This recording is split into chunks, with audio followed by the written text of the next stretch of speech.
Good afternoon, my fellow Toastmasters, and welcome to our live speaker introduction session for our District 109 Conference in Hanai 2021. 14th to the 16th of May, we have a wonderful selection of speakers, of which I would like to introduce two of those to you today. So without any further ado, please welcome Deniz, Senelt, Kalelioglu, and Scott Asai. Welcome to the broadcast. Thanks for having me. It's great to be here. It's wonderful to have you both with us. And we've all come in from various locations. So maybe as we go around, I'm in Vienna, Austria, but I'd like to know if you could introduce yourselves to our viewers. Just tell us where you're calling from and a little bit about yourselves. Let's start with Deniz. Thank you very much, David. It's great to be here with you all. I live originally in Istanbul, but due to time, we are staying at our summer house near the beach in a smaller village, which is called Bodrum, which is a very touristic place, so people might know it. I'm calling in from Bodrum right now, from Turkey. And Wonderful. To tell about myself, actually, the first thing which would pop up would be that I'm a global networker. I'm an international trainer and a business coach, a leadership coach, communications coach, and also I'm a traveler. That's my biggest passion, that I traveled 90 countries in the last 10 years. Besides having a master's degree in cognitive psychology, which is my interest area, and right now I'm doing my PhD studies on industrial and organizational psychology, concentrating on leadership and coaching. Wow, that's amazing. 90 countries, leadership, really a global citizen. Scott, you too have a very similar story. Sure. Welcome, everyone. My name is Scott Asai. I'm coming to you actually from Santa Monica, California in the United States. I'm a soft skills trainer. So basically what that means is I teach soft skills strategies to help develop leaders in the workplace. And I primarily do that through keynote speaking and also a little bit of coaching. I have a master's in organizational leadership, a bachelor's in psychology, and I'm a big proponent of the Strengthsfinder assessments. So I use that with a lot of clients, and I talk to a lot of companies about that. Yeah, and so, you know, I've been doing a lot of virtual presentations in the past year, obviously, because a lot of in-person things aren't open. And I've grown to like it, but I'm also really excited about getting back to doing things in person when things open up. Yeah, absolutely. That's fantastic. I can hear the passion in both of your voices. Is there anything else that our listeners and viewers could get to know you a little bit better? Maybe you're passionate about, like me, cycling is my great love outside of training and coaching. Do you have a passion? Scott? Sure. So I would say the three things that stand out to me the most really are my faith, family, and friends. And I would say outside of that, one conversation I was having with Paula before was actually I'm really into fitness, and then I've recently really gotten into keto. So those are things that kind of just keep me busy along the way while I'm not preparing for work. Great. And I'm sure the keto aspect keeps, in this time of Corona, keeps your body healthy and in check in terms of maybe the restrictions in Santa Monica or around the world.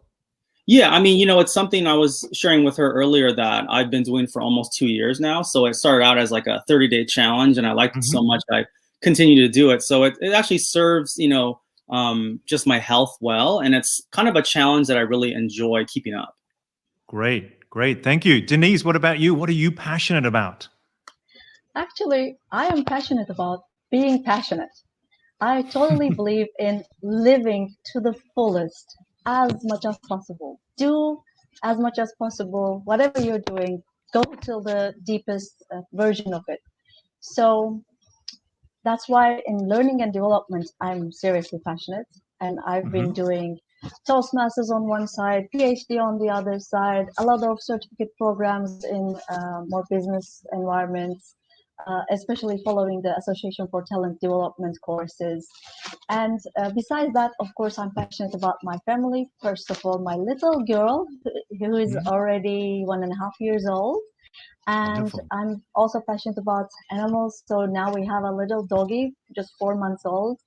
And whatever I do it with passion. And I travel. Traveling was my biggest passion. I mean, of course, we cannot do it since 1.5 years. We were nearly locked in most of the time. But I remember all those good times that I was hopping on and off planes, trains, buses, boats, and I'm seriously passionate about traveling. Fantastic. And we're all going to travel virtually to Hanai next weekend, the 14th to the 16th of May. And in that, we have both Scott and Deniz, who will be joining us for their segments and their workshops in particular. So I'd like to ask you both, what are you speaking about at the conference? So maybe you could give us and share us your title, and also let our listeners know when they check in with you and listen to your workshop. So, Scott, would you like to go first? Sure. So my workshop is going to be called How Soft Skills Get Hard Results. And essentially, it's really set up for people who want to get promoted or advance in their careers. So normally when you get hired, in your maybe like a technical role, right, or entry-level job, you get hired because your resume, your hard skills. But essentially, when you want to make that jump up to middle management or become a manager or even an executive or entrepreneur, you're going to have to learn how to work with people. And so now soft skills all of a sudden really matter. How you get along with people, how you communicate, your emotional intelligence, your leadership ability.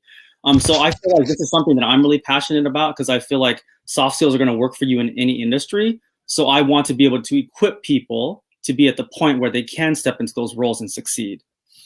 That's great, Scott, and very much a wonderful tie-in with the communication skills that people develop through the Toastmasters program. I'd love to ask you, how did you become an expert on this subject? I know you've done a TEDx talk, so maybe you'd like to share with us a little bit about that as well. Yeah, I think my story is interesting because public speaking is actually something I really feared until about 6 or 7 years ago. Until I realized that, my limiting beliefs and my sort of negative self-talk that was telling me that I wasn't good at speaking was affecting my performance. And so once I sort of identified that and basically changed the negative talk to a positive talk, then I started to work on the skill set of speaking, which actually is a little bit easier than the mindset, I would say. And so when I was preparing for this TED Talk that I did, it was actually called Saving Soft Skills from Extinction last year, February 2020 in Hawaii. I was actually debating different topics, and as I got feedback from other speakers and some confidants, I decided to change it more towards soft skills. And as I started to do more research, I realized that it was a big issue and it's sort of a big gap, especially in the technology industry. And I started to research it and make sure I could put together a presentation that I felt like would basically have kind of an evergreen reach, in terms of not something that's going to be just trendy, but as technology evolves, soft skills are even more important nowadays than they ever have been before. Yeah, absolutely. So online, offline, hybrid, whichever way we go in 2021, 2022 and beyond, it's, as you said, evergreen. I love that term in that sense as well. Great. So Scott, have you shared this TED Talk? Or is it different from the TED Talk, or somehow altered from your first thoughts in Hawaii? Have things evolved in your own skills and development? Yeah, when I did the TED Talk in Hawaii, it was a little bit more of a general thing. You have a shorter time limit, so I had to kind of do a sort of brief overview. And you also want to bring in the cultural aspect. So there were a lot of examples I used that were native to Hawaiians, whereas now when I speak to people, it tends to be in the technology industry. It's not limited to that, but a lot of my examples tend to be around those types of things. And I also think that in a workshop format, what's really important is to give people takeaways. People will remember certain content and certain things that you say, but really what they want to know is, what can I do from here on out? So I feel like my style tends to be a little bit more practical in terms of, 3 things you can take away and do. And so I'm hoping that when people listen to the workshop or the talk, that they'll be able to say, okay, I remember what he said, but I'm going to go and do these things, because ultimately that's what really matters, the results. Fantastic. And I know most Toastmasters love actionable results, so that's going to be fantastic. When will people be able to interact and view this workshop with you, Scott? So I believe it is next Friday at I think it's 5:30 p.m. I believe. Okay. The conference time. I have to double check on that, but I believe you guys can click on the link and see the schedule. in your channel. Absolutely. So please, go to the conference website. It's also on Facebook, LinkedIn, and I know Paolo's doing a tremendous job really disseminating that information. So look out for Scott on Friday. Deniz, tell us more about your workshop, please, and when can people see you? Thank you. My workshop is on the 15th at 10 a.m. on Saturday morning, and that is Never Walk Alone, the effective mindset for a networker. And actually, I call it Never Walk Alone because, the African proverb that says, if you want to go fast, go alone. But if you want to go further, go together. And I firmly believe that networking and having a network with you, whatever you do, is very powerful and a big push for achieving whatever you plan to achieve, whatever you wish to achieve. That's why I am trying to show people that they can network more mindfully, and I used to do intuitional networking. And then when I recognized about this, that I was successful with networking, but how I was doing it. Actually, one of my coaches asked about that, and I was like, I don't know, what do I do? And then I dived into it and I found out the things and I made it more intentional networking. And I'm trying to show people how they can do it. I'll be giving them 7 steps that they can adapt and they can use for themselves as well. And here I would say something controversial. I believe we need to be strategic planners for our lives, for everything. But at the same time, I believe we need to be flowing with the life, like with how the life flows. We go with it. So it's a bit controversial, I know, but you can think of a curve that on one side there is, you can be totally strategically planned and in detail and everything, and on the contrary, on the other end, you can be totally going with the flow.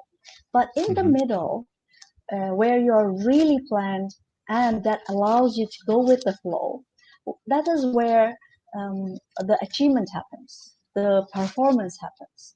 So if you plan with your networking that much and about your intentions, what you want to achieve, who you want to meet, what you want those people think about yourself, and what you want them to remember about you, then you can make your net work for yourself, and you can open doors and with anything, even if you are planning for a holiday or if you are planning to make an investment for business.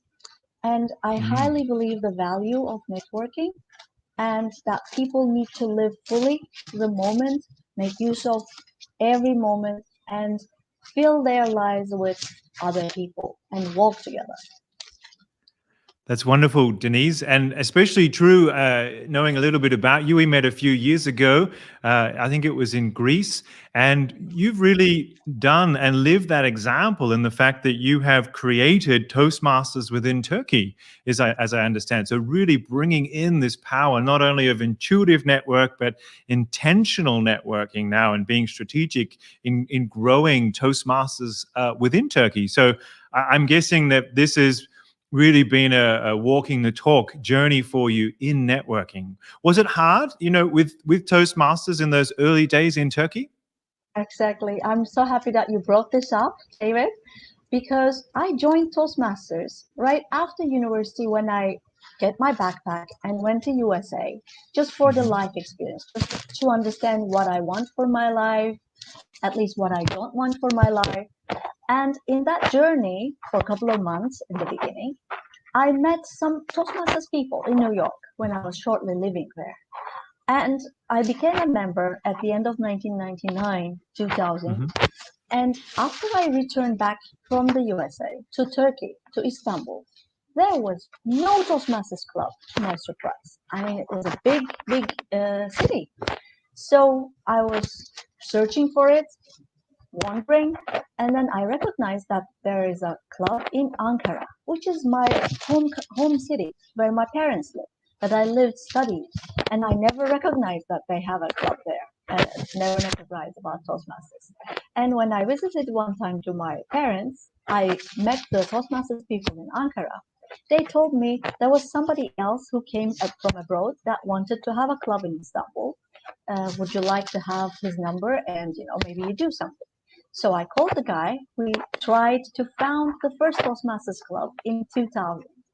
6 months. We gathered people, we worked together. At those times, there was no internet, no email, no example of Toastmasters close to us. It was so hard to get in touch with the headquarters. We were faxing them to send us some membership forms or everything. And it was so hard, so it didn't work. It took many more years in between. And in 2007, another American guy moved from America to Istanbul, searched for Toastmasters, found out there is none, and then he found the Ankara people, Ankara members, and then they gave my number to him. That time he called me, and we said, okay, let's do it this time. And we could found the first club in Istanbul at that time.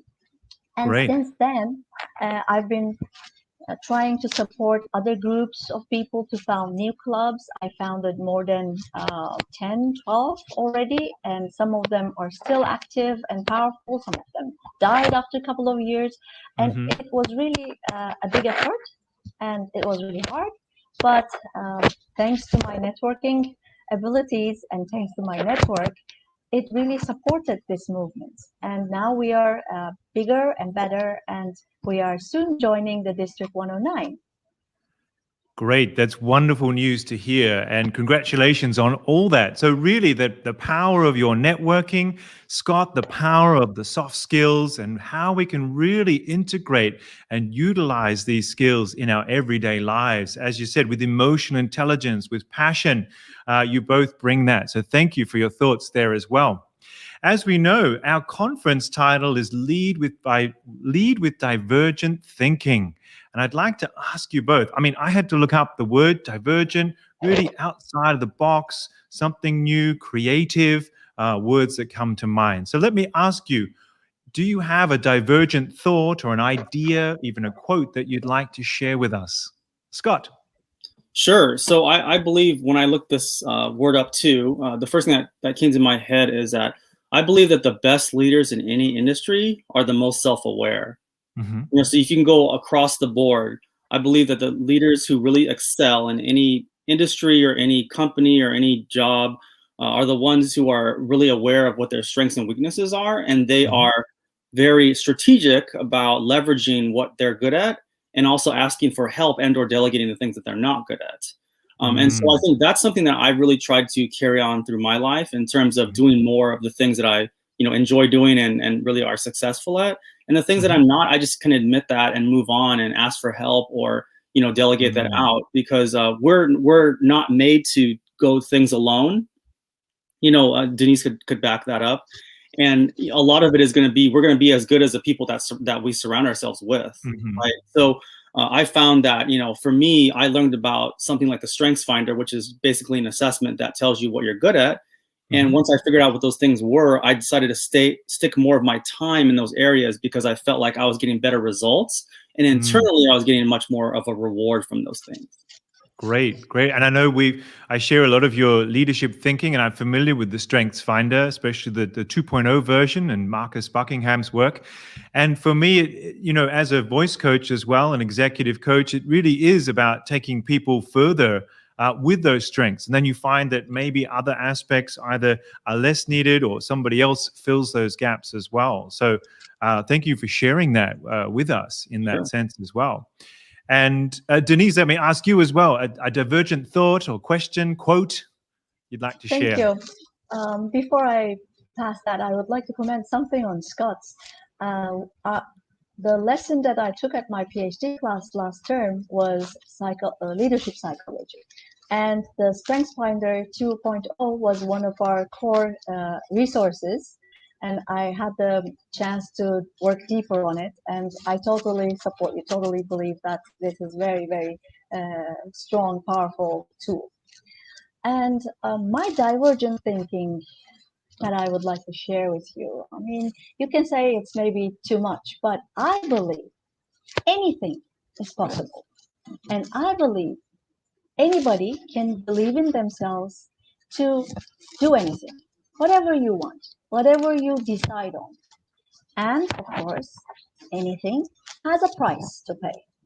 And the price doesn't need to be in euros or dollars. The price could be long sleepless nights. The price could be being really tired and really, not being able to spend time with your friends or with your Toastmasters club as much as you want. Or the price could be um, the what you sacrifice for that. So if you are ready to pay the price, anything is possible. So that's my thinking. And name it, I mean, whoever you think you want to meet in a networking sense, you can meet. Like Robin Sharma was somebody that I was reading his books at those times, like long time ago. And one day I had the opportunity to have a dinner at the same table with him, sitting Wow. beside and really having a nice talk. And how did that happen? It was the time when Toastmasters International gave him an award, and we had a dinner that he got the award, he made a speech, and then he was sitting at my table. Just Wow. believe anything is possible. And Kate Farazi is the guru of networking. I met him 2 years ago also and had a nice long chat. Thanks to Toastmasters, again, he was a guest in the conference. So also other people I also met in other conferences or other opportunities. You just need to be more intentional with your networking and plan, lay the grounds, and then anything is possible. That's wonderful from both of you. Thank you. I hear really these words of awareness, strength, intention, and really focusing on what difference you want to make in the world. And both of you come from similar but different angles on this, which is truly, we're grateful to have you in this conference at District 109 in this way, and very multicultural, as you mentioned before, Scott. I think we have 7 or 8 different countries, if not more, represented across the district. I was division director a few years ago when we first came together as District 109, and the excitement that has built year on year with each district director and their teams has really helped to champion and create what I think is going to be a fantastic conference next weekend, 14th to the 16th of May, Lead with Divergent Thinking.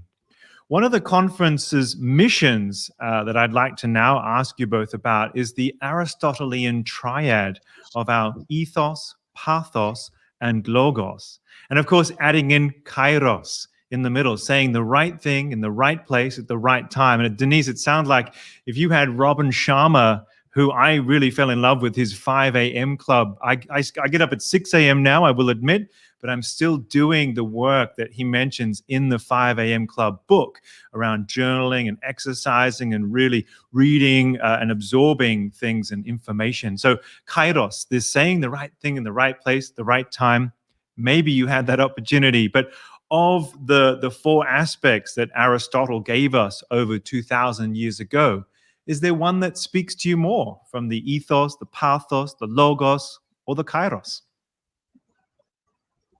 So let me ask Deniz first. Shall I jump in? I was going to say. Please, yes. Actually, to me, I mean, all 3 walks together, of course. But to me, ethos is the one to give more energy at, because that's the one that we can really affect ourselves directly.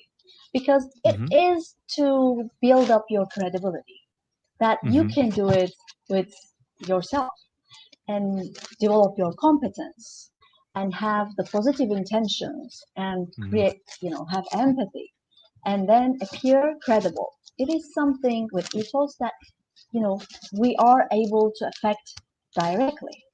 And the pathos and logos, of course, they are important other legs of the trio.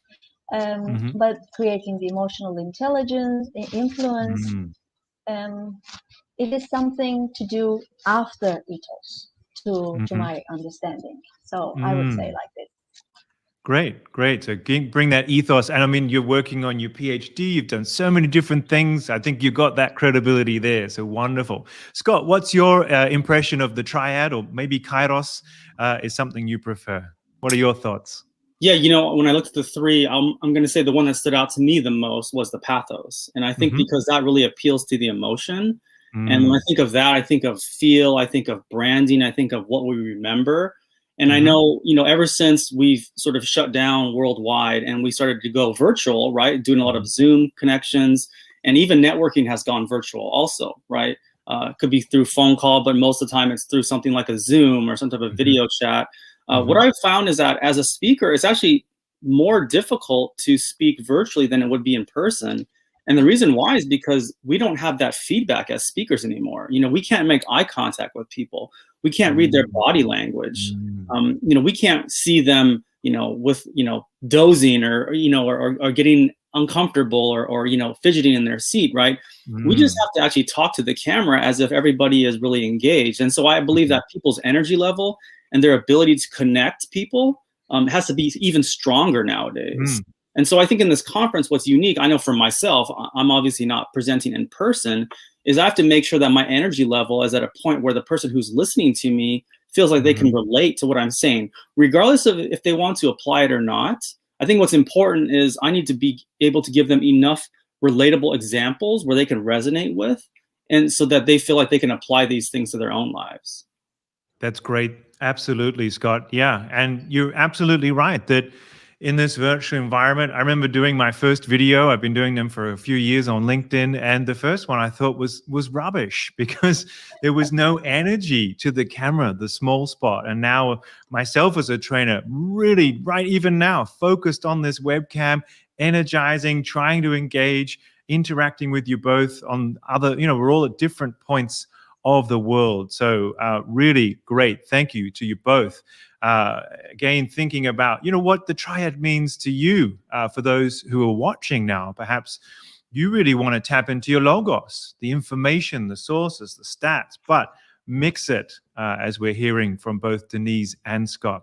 So before we wrap it up, I'd like to know, maybe you are interested, maybe you've looked across the conference and seen some other speeches or aspects that you're really looking forward to. Is there anything else that you are planning on joining, either Scott or Deniz? Perhaps Deniz, you could go first. I would watch all of them. I mean, all of them? I will watch all the sessions as much as possible live, but if I miss, I will watch the recordings afterwards. I cannot miss all these great speakers. Absolutely. Great. What about you, Scott? What are you looking forward to? Yeah, so I kind of looked through the schedule and, topics that I felt like really intrigued me. And I would say the two that kind of stood out were demystifying tech using storytelling, and then also being able to present with a 7-second pitch. So, and those really are things that just kind of stood out to me. I'm sure that, all of them will be great, but in terms of what drew my attention and the ones that I'm looking forward to watching were those two in particular.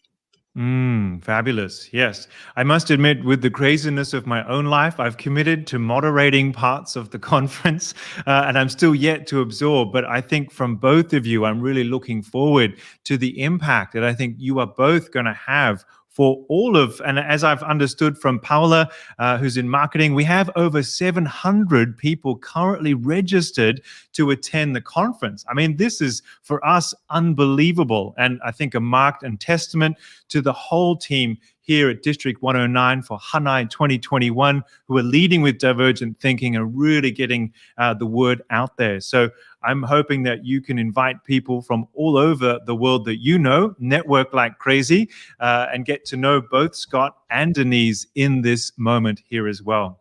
So before we wrap it up, I'd like to perhaps ask you both to just share with us one final thought. Maybe you have a quote or an inspiration or a quick idea that you want us to think about in terms of something. I leave it open to you both. So Deniz, would you like to start? I would say live fully any moment with go to the limits that whatever you can do, maximum, and include as many people as possible from especially the Toastmasters network that we have, because we are similar people thinking in similar ways, so it's even a better network. But also walk together. Let us start walking together. Nice to meet you all through this camera, but let's create opportunities to walk together more and more.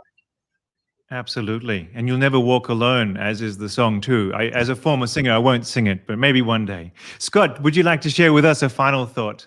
Sure. So I'll share with you kind of my life motto, and it is, I can live with failure, but I cannot live with regret.